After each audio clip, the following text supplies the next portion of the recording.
Okay, this is a short video on the engineering design process. So before we can start talking about engineering and how engineers go about their work, we need to come up with a definition of technology.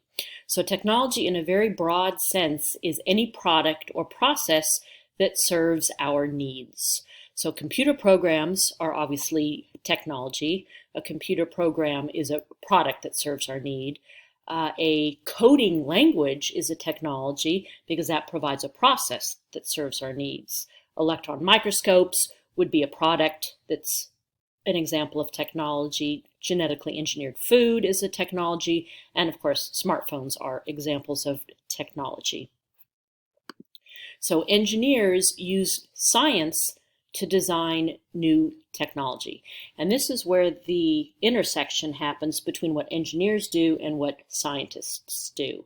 So first, scientists design the experiments and ask the questions and make the discoveries about nature that allows the engineers the background knowledge in order to design a new technology. So engineers and scientists work very closely together, but they do very different kinds of work because scientists are just concerned with curiosity and answering questions and being able to explain things that they observe in nature, whereas engineers use that information for a very specific purpose to create something that humans need, to create a technology.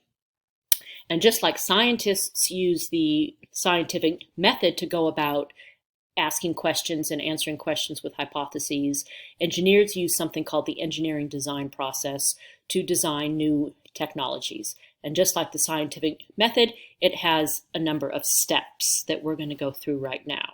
So step number one in the engineering design process, the engineer needs to identify the need.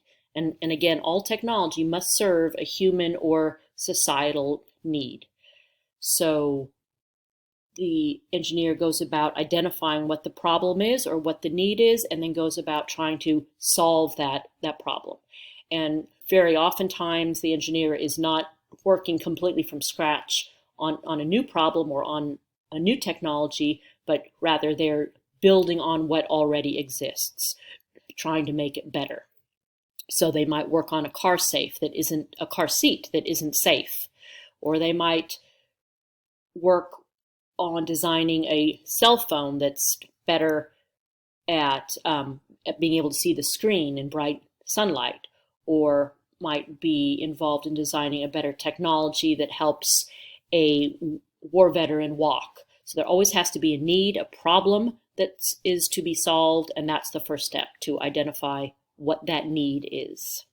Step number two of the engineering design process is to sit down and brainstorm a bunch of different solutions. And this is a very social activity. Lots of engineers come together and toss around ideas, make sketches, and really develop a bunch of different possible solutions to solving the problem that they identified. Now, this is where engineers also need to pay attention to something called constraints. And constraints are the limits on the design. So for example, if we go back and look at these technologies, all technologies have some kind of a constraint. So a car seat, engineers can't willy-nilly design any kind of car seat. There are constraints. It has to fit in the back seat of the car. It has to be reasonably lightweight so that a parent can lift it in and out.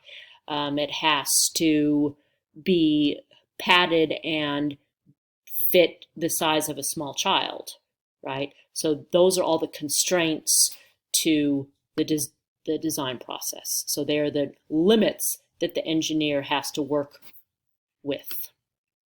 Okay, so a constraint is a limit on what engineers can build. The design must take into account the constraints. So cost is a very, very common constraint, right? For example, again, if you're designing a car seat, you can't design this over-the-top extravagant car seat that ends up being too expensive because it's an everyday product that everybody with children has to be able to afford. So cost is always a constraint. Or size is often a constraint, right? If you're designing a cell phone, nobody wants this giant cell phone that isn't going to fit in their pocket or in their bag. So size and cost are very common constraints on technology. Step 3 of the engineering design process is to decide which of those brainstorming ideas the engineers want to use, and then they're going to build a prototype. And a prototype is just a model of the new product. So if they're building a new Mars rover, they're not going to go out and just spend billions of dollars building the real thing. They're going to start off with a prototype and a model, and they're going to see, can we get the Mars rover model to go over rocks? Can we get it to be remote controlled? Can we get a camera to work on it? So they're going to build a model that is a complete simulation of the technology that they're trying to build, but it's a lot cheaper to start with a prototype rather than the real thing. Okay, and of course, when we start doing this in class, you'll see that the prototype is there's usually a drawing that goes with it that's labeled and has all the parts to make sure that the engineer is really thinking it through before it's actually built. Step 4 is testing and evaluating the prototype. So again, engineers often work together in groups. They're running trials just the way scientists would repeat their experiment. Engineers are going to test the model over and over again under different conditions to see if it actually does what it's supposed to do. Does it meet the needs that you identified in step number 1? And then the last step of the engineering design process is step 5, where you modify the prototype and retest. Modify just means to improve or change. So that's where you're going to go back to the drawing table and see how it can be improved before you go and build the actual thing. So sometimes you need to start all over again from scratch, but oftentimes you're just building on what you've already done. So here's a couple examples of where a prototype was modified. There's a preliminary design, and maybe that didn't work too good, or maybe it was clumsy, or maybe it was too heavy, or maybe it was too expensive. And so the engineers go through all these different, repeating the process until they come up with a model that really meets the need that they said there was in step number 1.